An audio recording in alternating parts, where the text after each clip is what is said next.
On this episode of the Naturist Living Show, introducing Jessica.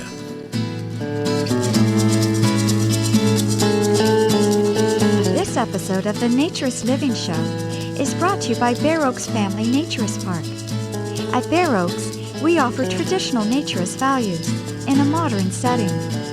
Free your body, free your mind. www.bareoaks.ca.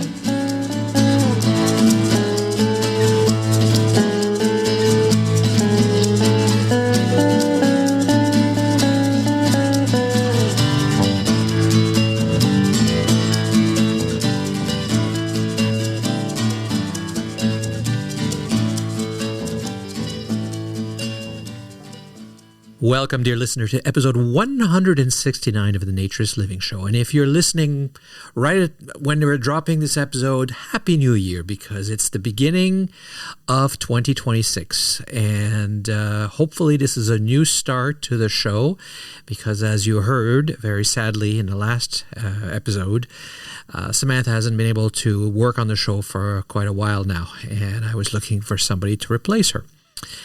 And so Jessica has volunteered. Jessica, as you'll hear, we're going to introduce you and you're going to meet her virtually anyway by listening and learn a little bit about her. She's been working with me for a few years now, and she's volunteered to do this in addition to her full-time job, and she's quite excited about it. So I'm hoping this works out well and that we have a year or several years of consistent shows putting out. I've got lots of ideas. I don't like interview subjects or topics to discuss. It's just a matter of putting it all together. And so Jessica's going to start producing in the show so that we can keep going. So why don't we start by letting you learn a little bit more about her.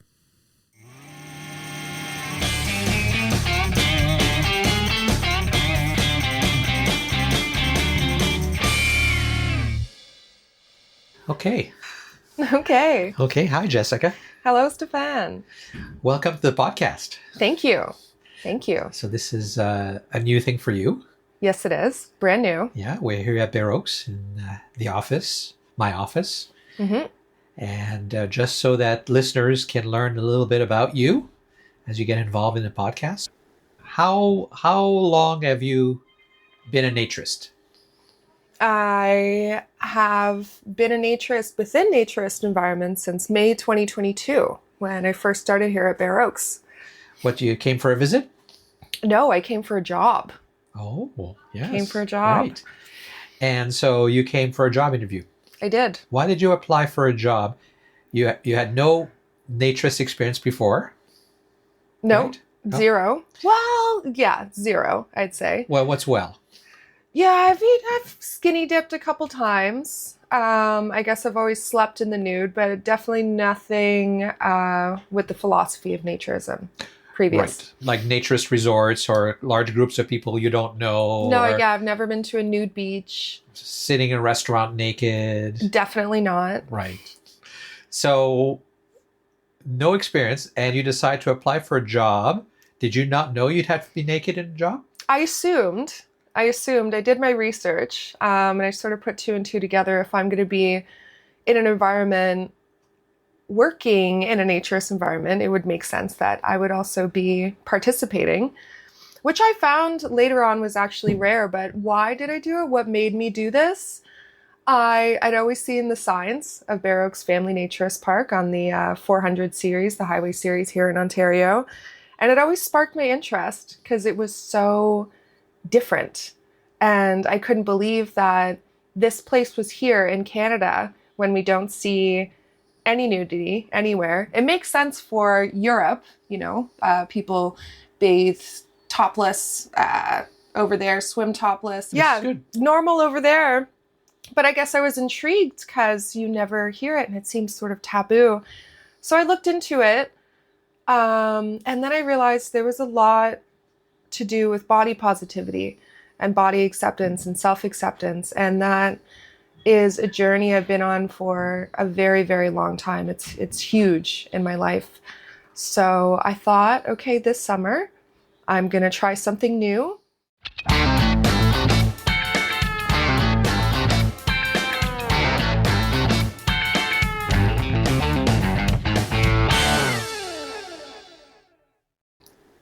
So you started working in the office. I did. What was that like? Loved it. It was great. Yeah, working in the office was so much fun.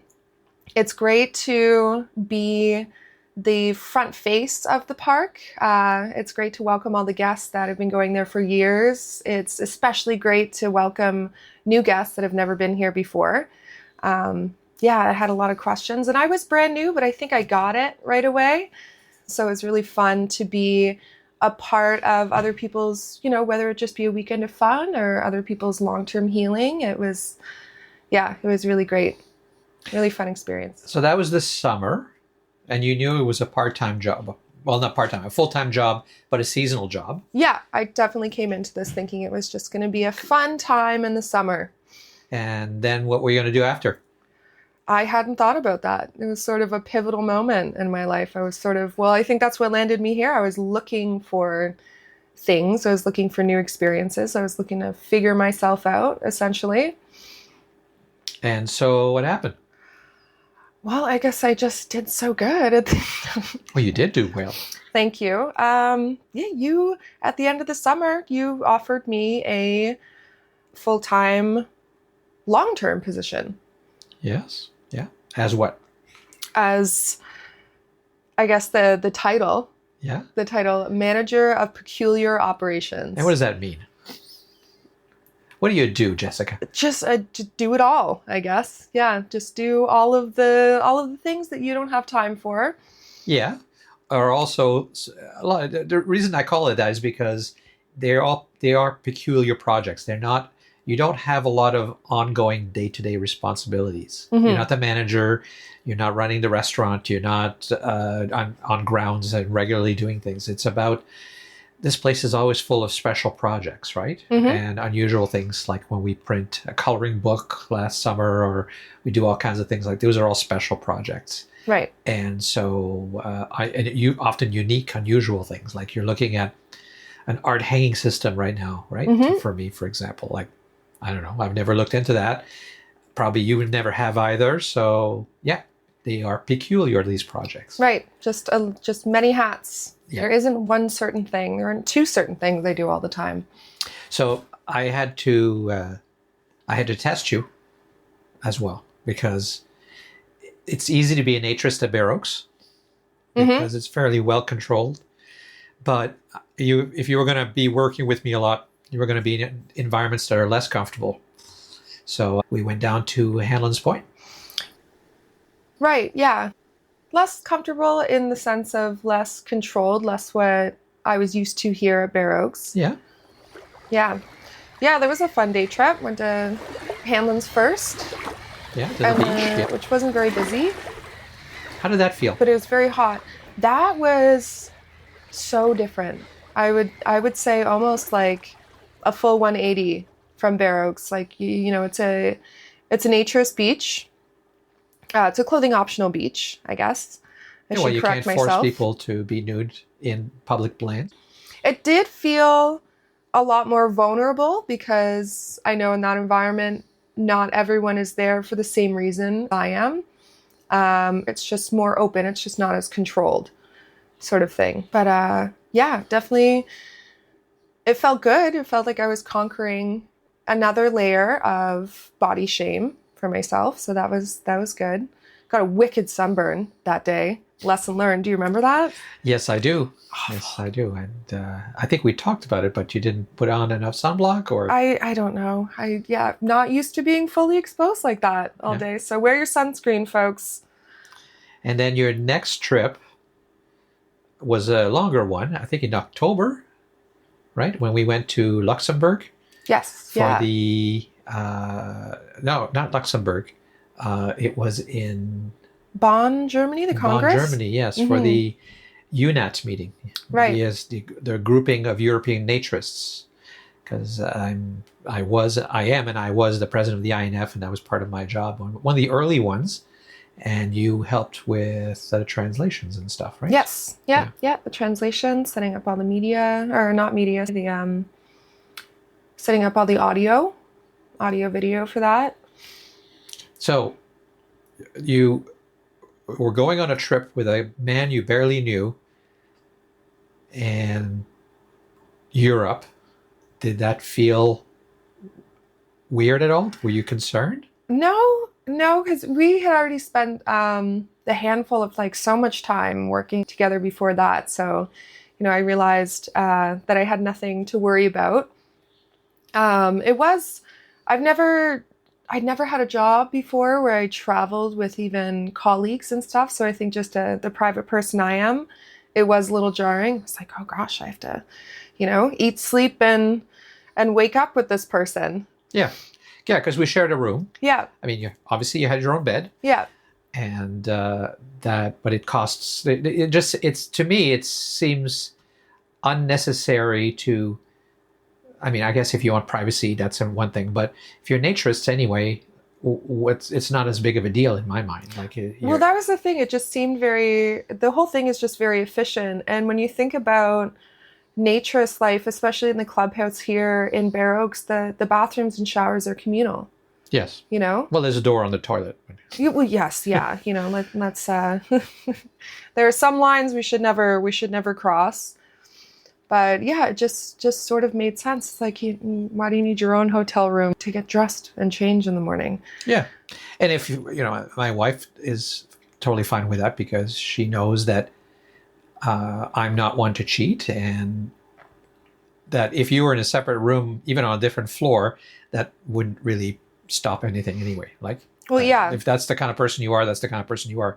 You either trust them or you don't, right? That's the thing, and it's such a funny conversation to have, and I can imagine any listener that has no previous naturist experience, I can only imagine their thoughts right now, and it's so hard to convey how not weird it is, and how it's very possible for two people of the opposite sex to have a totally platonic relationship, and working relationship and friendship.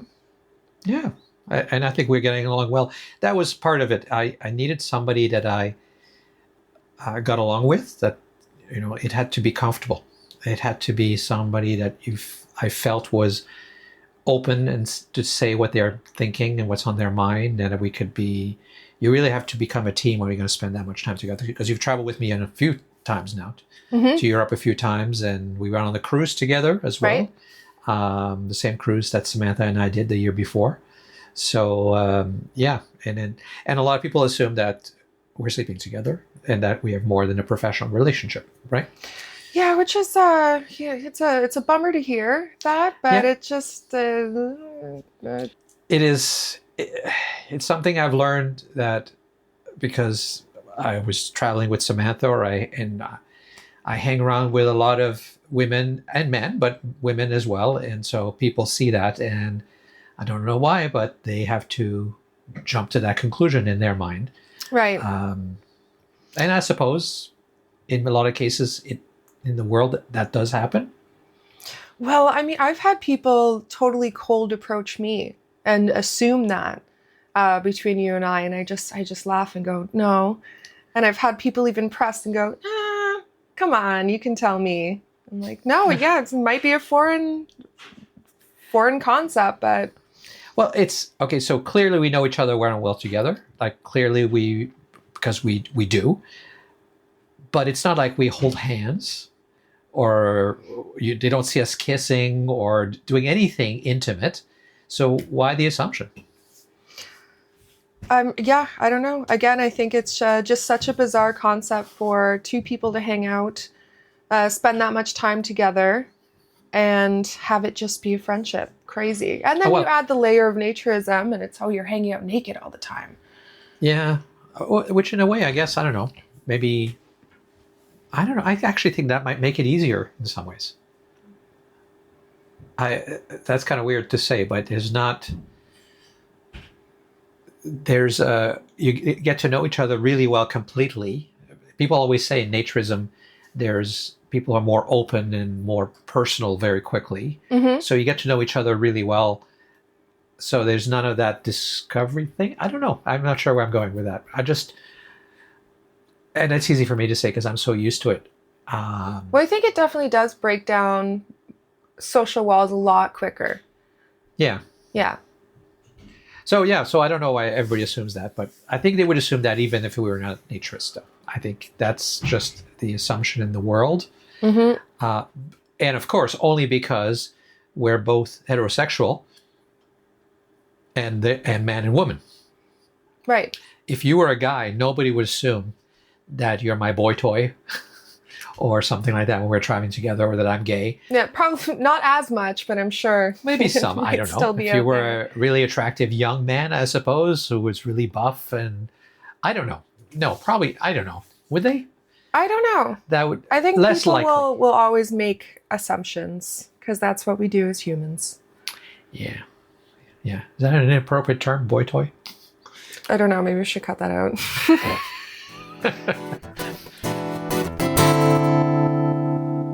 But that also goes with why you chose my job title the way you chose it.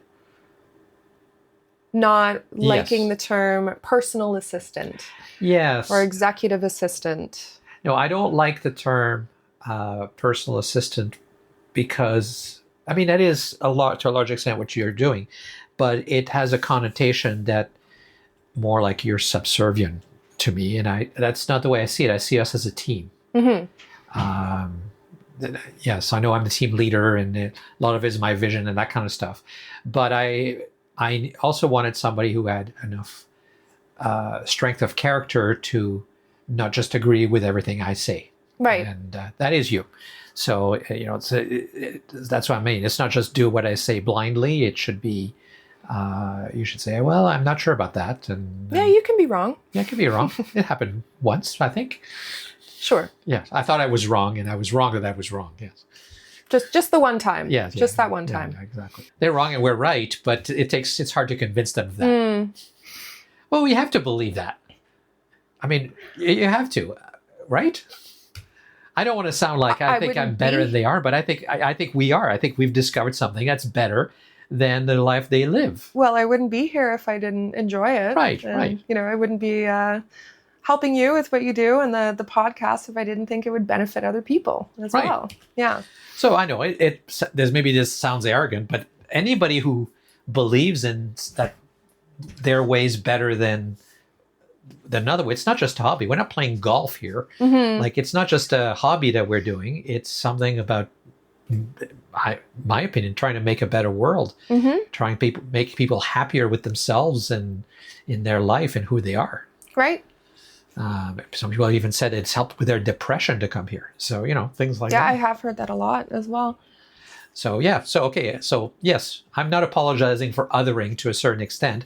I want them all to come. I want them all to not be other, to be with us, because I think everybody will benefit. Or at least try it once.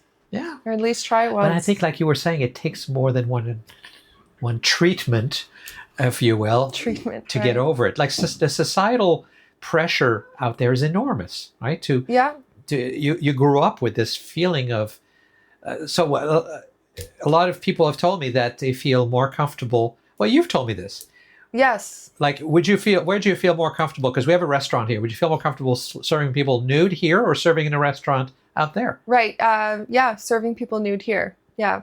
Also, a big part of my transition from my previous job before I started here was at a restaurant. You remember? Yeah. And we just switched to summer season. It was mandatory that all the female servers had to switch their uniform to this tiny blue cocktail dress. And I didn't want to do that because I felt like it was really objectifying. And it's just so ironic to me that I came over here and I'm working in the office fully nude and I feel less objectified. And just less objectified and way more comfortable in myself than I did having to wear that stupid little blue dress. So any woman who's listening to this right now, who is not a naturist, probably doesn't believe you. That just would blow their mind. That how can you possibly be more comfortable wearing a sexy little dress that highlights your assets and enhances you to a certain extent, at least in their minds, Right. would be more uncomfortable to you than being out there serving coffee to somebody in the restaurant. Because you've done that here too. Yeah. I mean, when you put it like that, I guess the way I'm saying it so black and white is probably really minimizing the experience. And it's definitely a unique kind of comfortability. It's a new kind of comfortable, but it's just the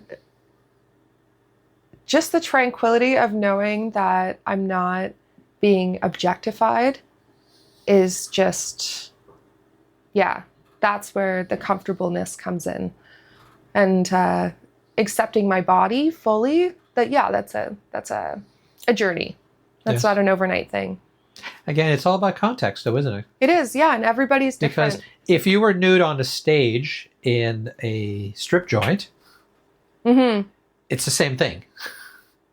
The difference is the context. You're still a woman who is nude. Right. Right? You were nude, and you were providing a service, for lack of a better word.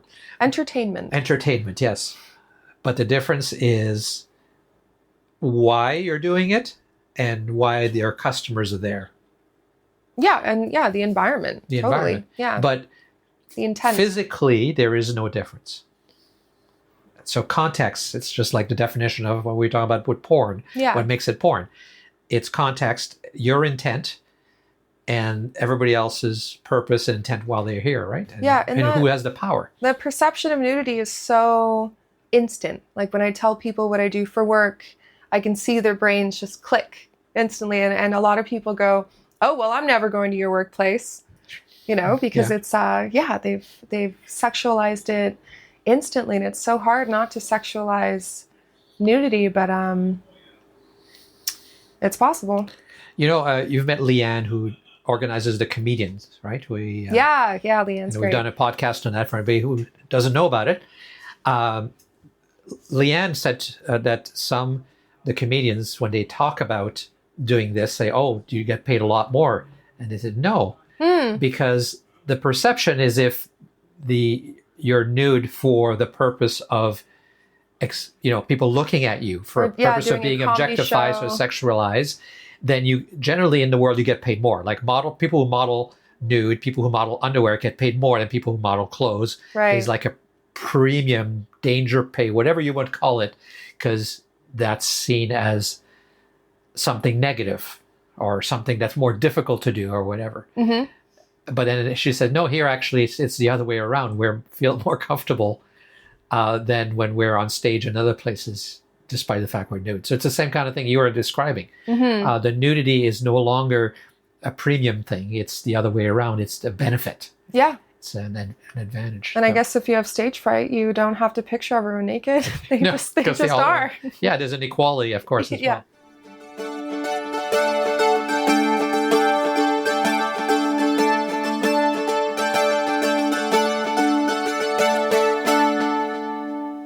So we went also to Mexico, right? To Zipolite for the Congress.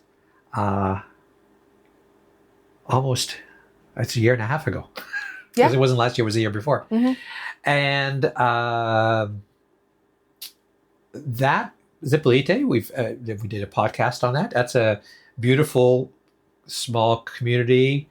The nude beach is awesome, but it's a nude beach. It's not naturist. Yeah, correct. So what's the difference? Is there a difference? In Zipolite specifically, there's a difference, I guess. Is this about being naked?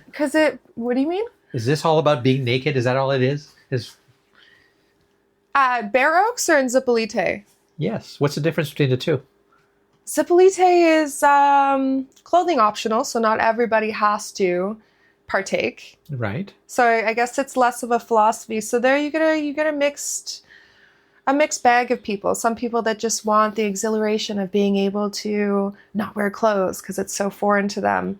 You get naturists, like ourselves, that enjoy just the freedom of being able to swim without a bathing suit and then go have some ceviche on the beach. I don't know. I'm trying to think of a third. Well, no, but that's what I'm trying to understand, the difference in your mind between naturism and just being nude. Isn't it? To a lot of people, they think naturism is just about being nude, right? It's just not wearing clothes. That is the absolute biggest, in the textile world, that's like the mind-blowing, oh my God. Right. You just run around naked all the time. Yeah. So to them, that's what it's about. That's what it. So what's the difference between the nude beach or clothing optional beach at Hanlan's Point, or in Zipolite, or naturism at Bare Oaks, or in any other naturist resort like we were in Montalivet in France? Mm-hmm. What's the difference? Is there a difference? Maybe there is no difference. You can tell me that. That's fine. I would say the only difference is I hate to reduce it to the word philosophy, but it's very much a philosophy. Like in a place like Zipolite, it's just nude for the sake of being nude. Whatever that means to you. It could be, just the fun thing. I think it's just the lack of philosophy, lack of that community, and probably lack of family values as well. I hate to say it. Fair enough. Yeah. So what's the philosophy? What is that? What, in naturism? Yeah. Mind and body. Connecting mind and body, accepting your body, accepting other people's bodies, being conscious of being healthy, being conscious of the environment as well. That's a subtle difference to a lot of people, I bet, because all they can think about it, if they're not naturists, is being naked. Is it right. Is it minor? Is there a minor difference? Between nudism and naturism? Yeah, well, some people call it nudism and they mean naturism, especially in the United States. Yeah, that is a fickle thing. But being just naked on a beach and being a naturist, people who just go on beaches to get naked, is there a different mindset, do you think? Is it significant? Or is it just a minor detail that we do? I don't know. It's so, again, people are messy, right? It's to each their own. I'm sure everybody has their own perception. I even think about certain guests that come to Bare Oaks, and there's this one individual that just comes here on her lunch breaks in the summer. Her 1 hour lunch break, she just bathes in the nude. Right? She doesn't tell anybody that she comes here. It's just her own little secret. And for her, I think she just likes the freedom of it.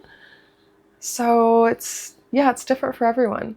Do you think you would have had, though, the same body acceptance journey if you were just going to Hanlan's Point? That's a really interesting question. I think for what I wanted personally in my quest, I think I would have had the same experience, not the same experience, but I think I would have had the same outcome of accepting my body at the end of the day, but it would have been a very different journey. Interesting. I felt like at Bare Oaks, the policies we have here are just so respectful, and there's no room for any what ifs, and you know that you're protected in here. Do you think you would have gone the first time at Hanlan's Point the way you came here and kept going until you felt better about yourself? It's hard to say because I don't know what my experience would have been. I definitely wouldn't have gone by myself, and that was my biggest challenge coming here to Bare Oaks. No one would come with me. No one would come to the park with me. It's hard to say. Fair enough. So one more question on that thing then. Do you think, what's the difference between a clothing optional versus naturism mandatory at Bare Oaks? Like, we could be clothing optional. Do you think that might be a better idea? Absolutely not. Oh, that's a pretty strong answer. So why is it better that, why is it more ideal if Bare Oaks is, non-clothing optional? Because it keeps everybody on the same page.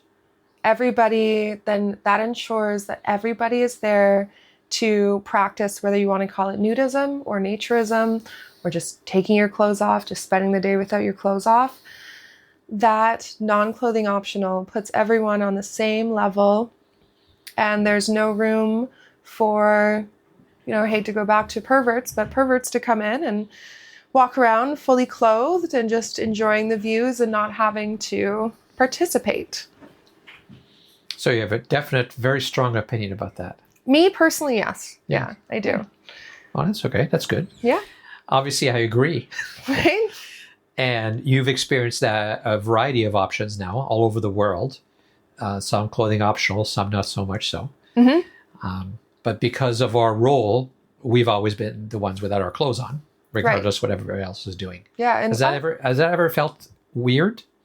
Has what felt weird? To be the only ones, or not the only, that are not wearing clothes when other people are wearing clothes. Oh, in clothing optional environments, it does feel a little strange.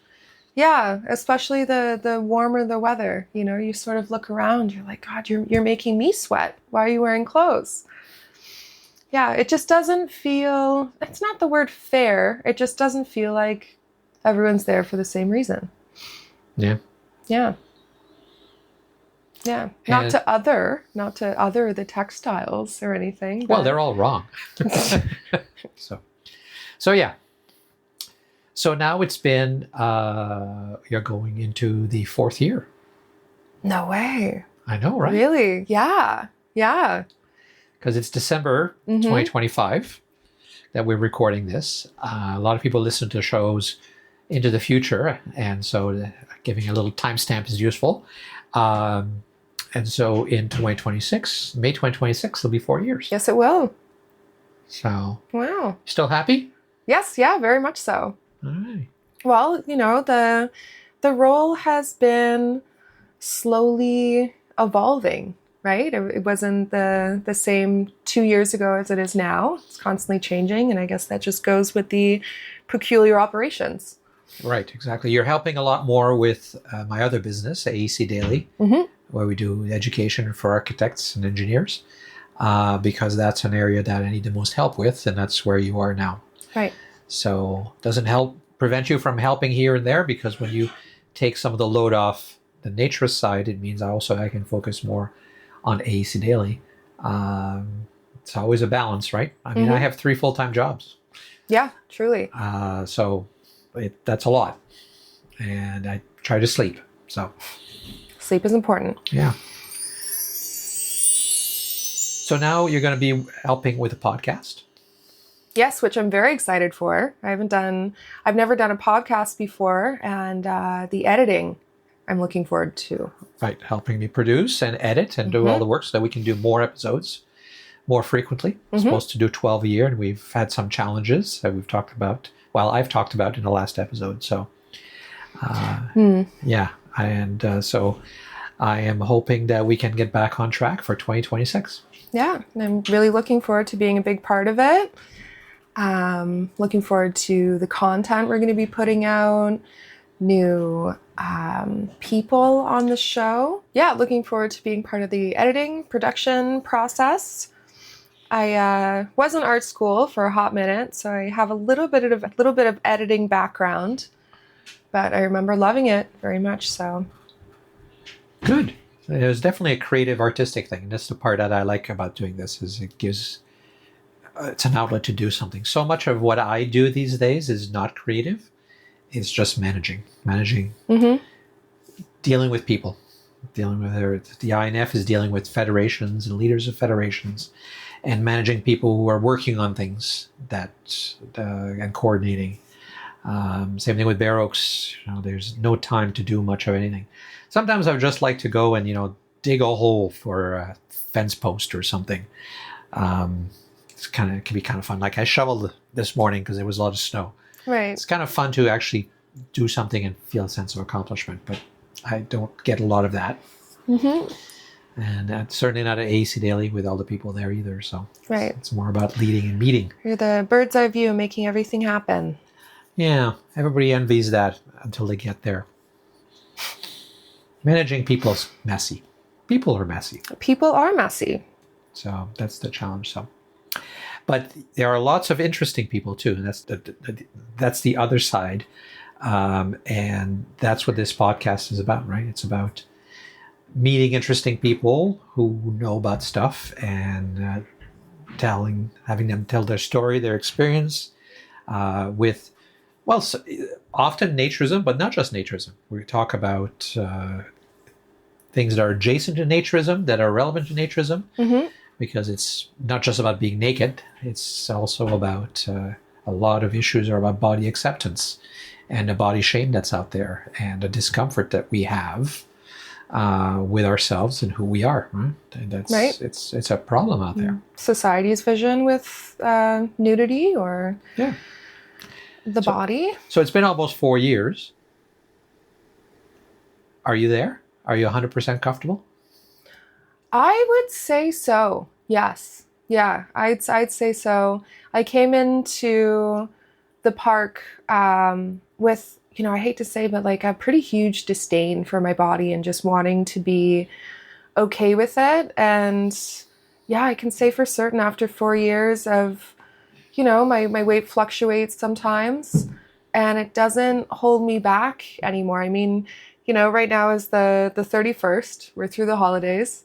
I've definitely eaten my heart out. And I would normally be a little nervous to, even get dressed. Like, oh, my pants are a little tighter. I'm definitely, a little chubbier. But it doesn't matter. It doesn't matter anymore. It doesn't consume me. Yeah. And you've even agreed, you're now in pictures, right? We've done photos together, like when we were on the cruise, that were posted of us, because we had a stand. Remember, we had a stand for the INF and a table. And, on the cruise there. Photos on social media. Yeah. So. Yeah, and that was something I was nervous about because it's a mark of permanence, and it's not just my experience in the controlled world of Bare Oaks or those naturist environments. It's, once your photo's up there, anybody can see it. Well, yeah, and actually that's a good thing. Let's talk about that because that is something to consider, right?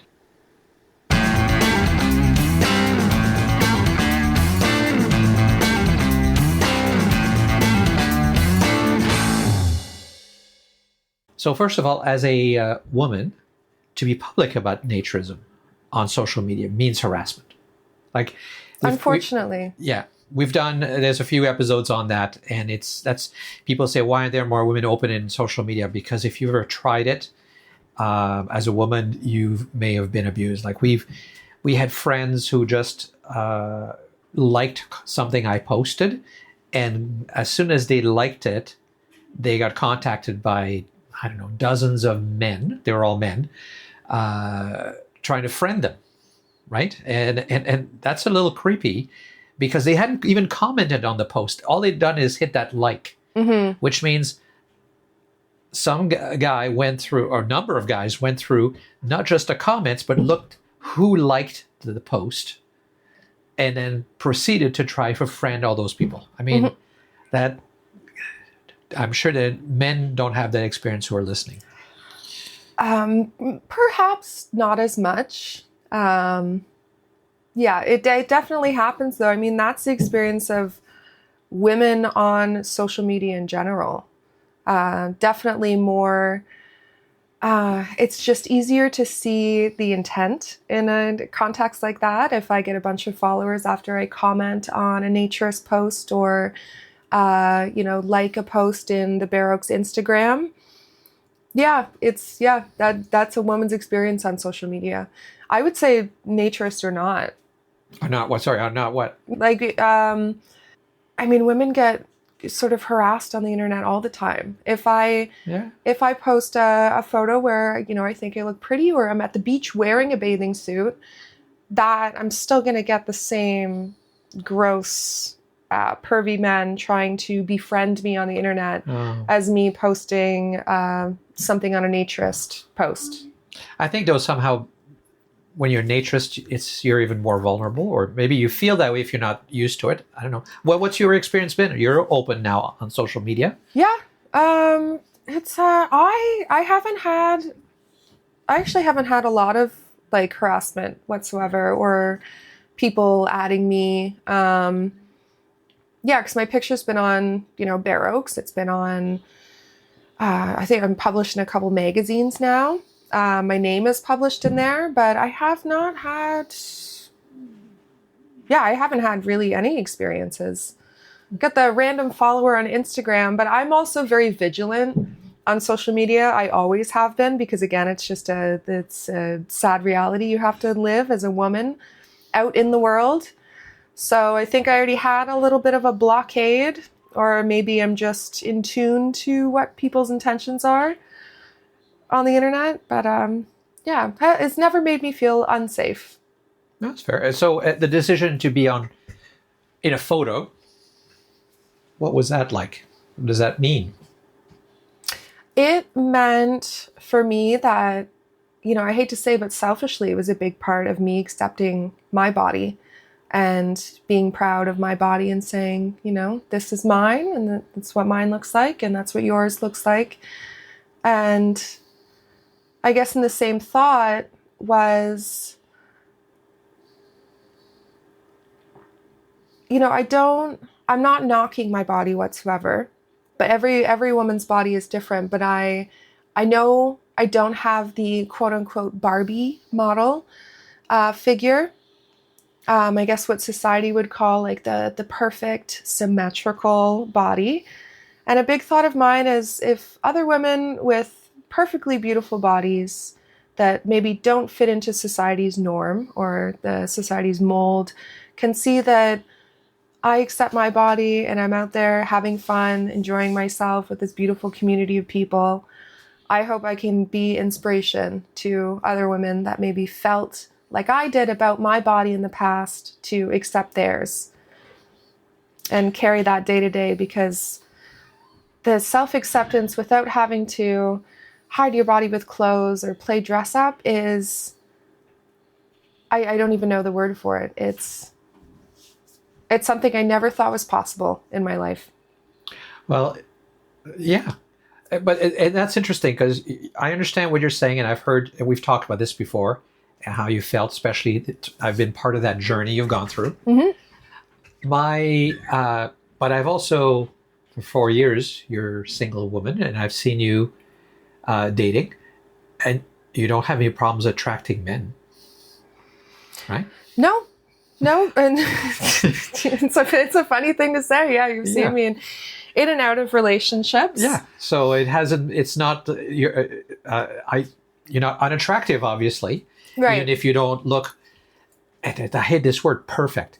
There's no such thing as perfection. There's a variety. Yeah. There's nobody looks perfect. And people who think they are perfect, or who you think they are perfect, probably think they're imperfect and are probably criticizing their own body. Absolutely. But I think that's actually a really good point in my journey of body acceptance, because that speaks to, I don't know if you meant to, but that speaks to the male gaze, which I think a lot of women think about and go, oh, I have to be this to be accepted by men, whether they're conscious of it or not.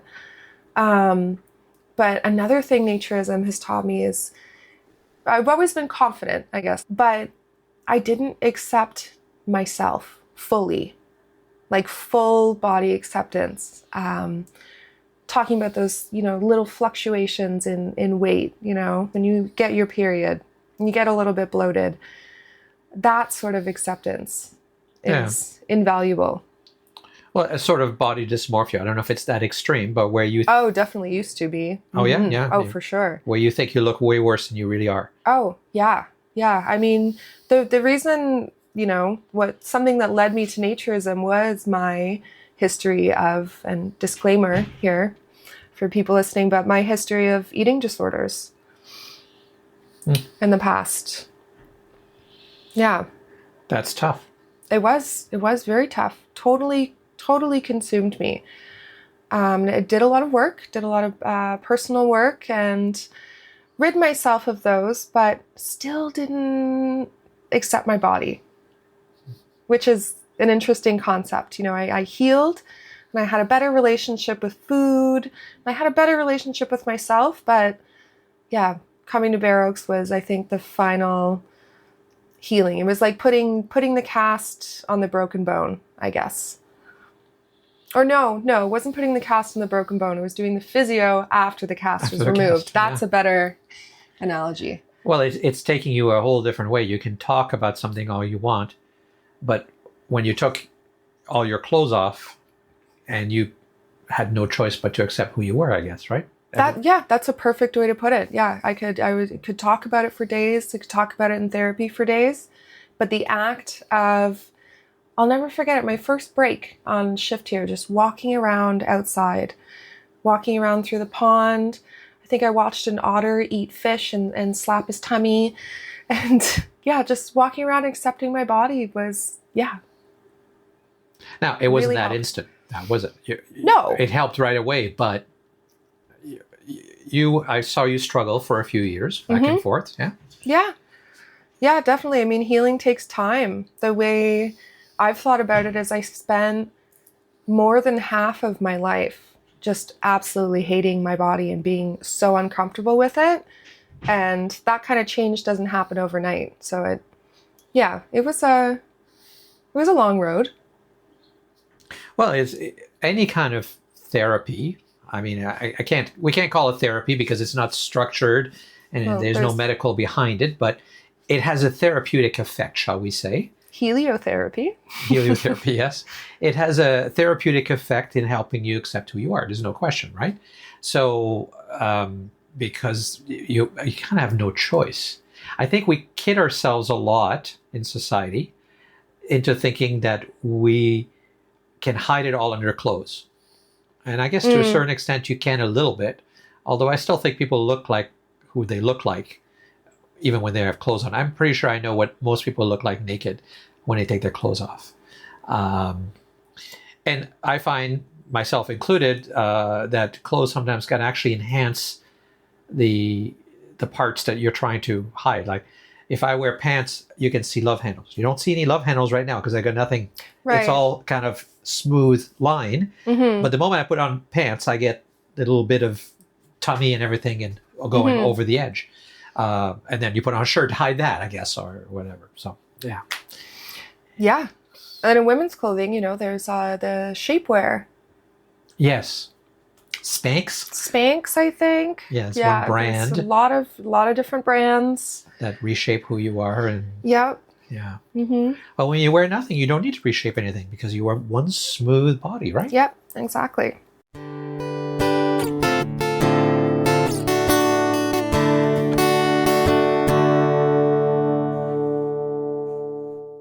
So let me ask you about one more thing, going back to the deciding to be in pictures. People will say, though, is you can't no longer control who sees your body. And that image could end up in a porn site.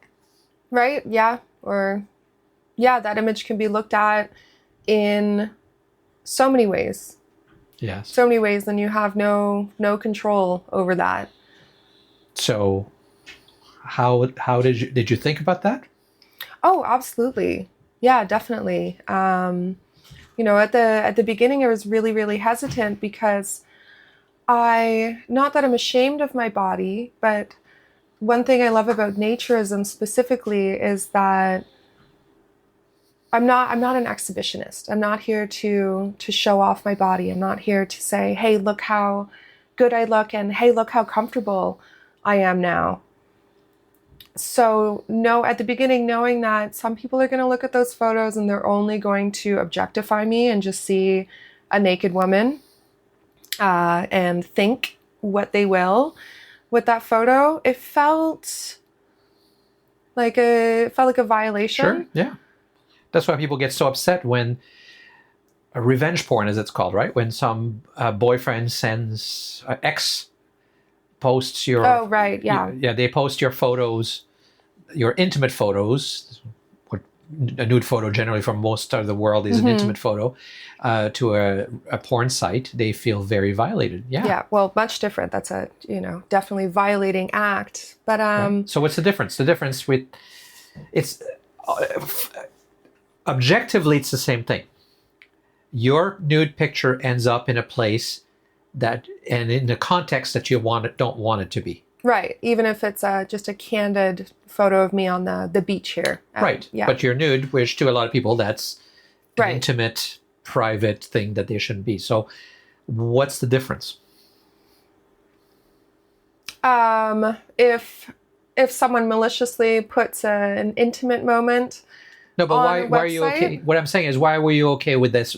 There's a nude pictures that we're taking of you, well, both of us, and that's out there, and it could get misused. Are you? But you're okay with us taking the pictures and putting it out there?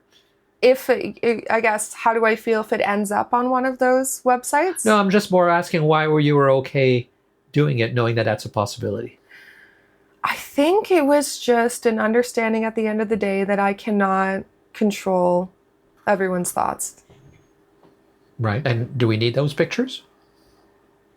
To do, like, do we need naturist photos to put up online? To normalize it, yeah, I think so. I think it's important. I think, yeah, we should show people that there is such thing as non-sexual nudity, and that, yeah, just being naked on a beach doesn't mean, hey, look at me. Hey, this is all for you guys. This is just me and enjoying my life. So was that part of your calculation as you were deciding whether you were okay with this or not? Yeah, definitely. It was, I enjoy being an advocate for naturism, and the more people that represent it, the more we get out there and the more we can show the world that it's not just a bunch of weirdos frolicking around having orgies. It's it's just a campground, but we're not wearing clothes. But it must have been a little difficult initially. It must have been logically, yeah, all the logic I understand, but emotionally, society says you cannot have nude pictures of you out there. Mm-hmm. Just you can't do it.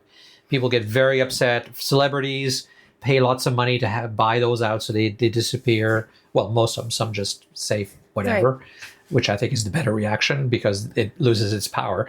But generally speaking, that must have been a tough decision, no? You use the word power, and I think that was a big part of it. It was just me knowing this is why I'm doing this, and I'm going to hold my power in knowing that I will, even if I found my photo on a website like that, I don't know, you can't control that. And it's my own power to say, they don't understand it. They got this photo from somewhere else. Would it still hurt? Would it still be violating and upsetting? For sure. But the decision in me going public with like my photos and naturism, I don't know. I think it was just another natural, I want to do this for myself. It was another challenge for myself, if that makes sense. Yeah. No, it is a challenge. And it is, yeah. I think I've heard that from a lot of women when we talk about naturism, is that it's about taking the control back. Mm-hmm. Like, we were not going to pretend that there's not a single man here that comes and doesn't look at you and objectify you. Of course, men come to, even at Bare Oaks, in their head, we don't know what's going on. We know that some of it, but here you are in control and you're making the decision. Mm-hmm. And I guess you know that, well, you don't not just know because you're one of the people that acts on it. If somebody doesn't act right or doesn't behave properly or says anything, they're out, right? We do something about it. Yep. Yeah. So the power is yours, and that's the same thing. That you choose to be in the photo for valid reasons. And if somebody misuses it, yeah, you're right. That's idiots, jerks, right? Oh, totally. I mean, there's always a chance to inform, but, Yeah. I mean, it's like deciding not to dress in a certain way because you might attract the wrong attention. Yeah. Who's got the power then? It's the people who make you change your behavior. Right. Not you. Yes. Yeah, that is a good point. Yeah, that is a good point. Deciding to stay modest because you're afraid of someone else's perception. Right. And if we give in to all the perverts out there, then they're the ones who are in control, not us. Mm-hmm. Yeah. I always thought, that pornography is interesting because it's all about the intention of the person making the pornography. Like if you go out to make pornography, it also has a lot to do with the perception of the consumer of the pornography, right? If you get turned on by bare feet, then every picture of people on the beach is your porn, right? Yeah, totally. Yeah, if you're into cake sitting videos, every birthday party is going to be really exciting for you. Yes. Still don't get that. I don't know where that came from, but yeah, anyway, yes. Yes. So it's an interesting journey. It has been. It has been a very interesting journey.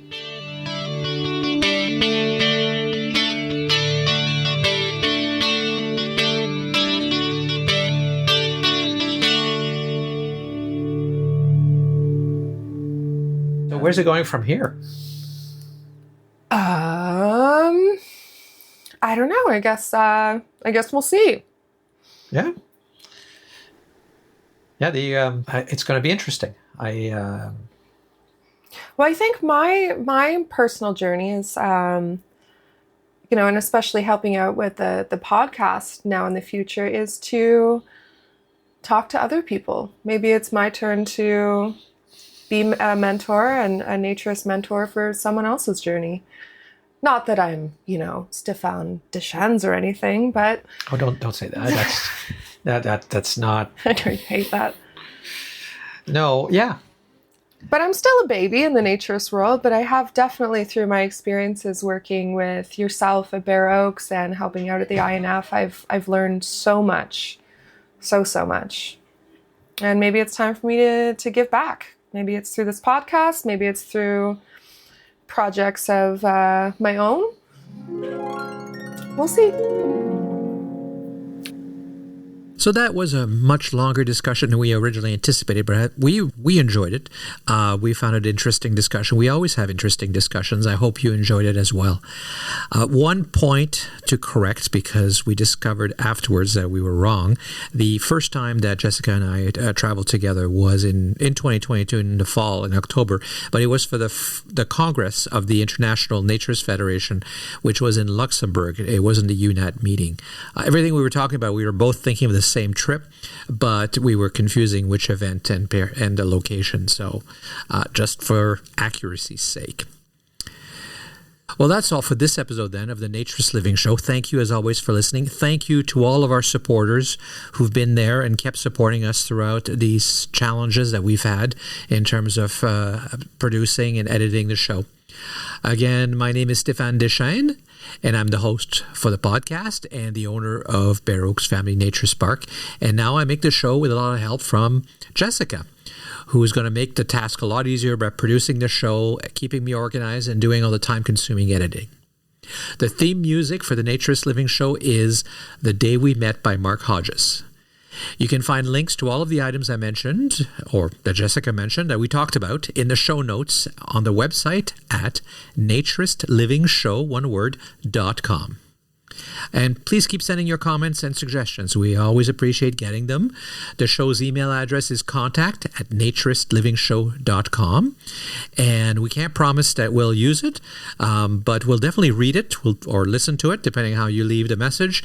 And we'll try to respond. And now with Jessica on board, hopefully we'll be even better at responding to everyone who's sending us notes and comments and sharing ideas. You can also call in, by the way. We haven't had a message on our voice line for a long time, and certainly if you have something you want to say that we want to include, you can do that. You can call the Bare Oaks main number, which is country code 1, +1, 905-473-6060, and that's the Bare Oaks main line. And then you dial the Naturist Living Show extension, which is 333. You can take as many tries as you like, and you can even delete it afterwards if you don't like it. So feel free to try. I hope you enjoyed the show and that you'll join us again for the next episode of the Naturist Living Show. This episode of the Naturist Living Show was brought to you by Bare Oaks Family Naturist Park. Traditional naturist values in a modern setting. Traditional values means that naturism is more than just taking your clothes off. It is a life philosophy with physical, psychological, environmental, social, and moral benefits. Bare Oaks Family Naturist Park strives to promote those naturist values in a modern setting that provides the amenities and services that our members and visitors expect. Free your body, free your mind.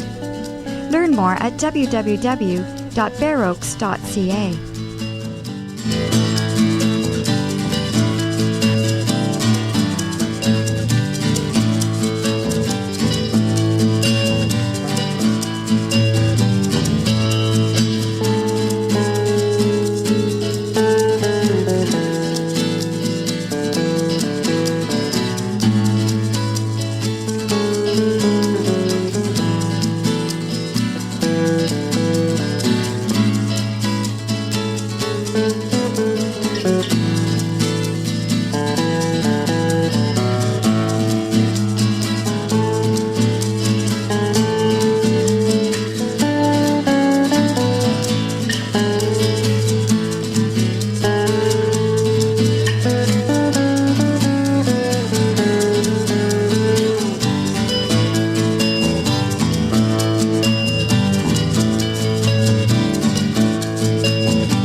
Okay, we're recording. So what do you think? Are you comfortable? Are you ready to have a good little chat? I'm always ready to have a good little chat. Yeah? Test 1, 2. What day is it today? Wednesday. Okay. What are you wearing?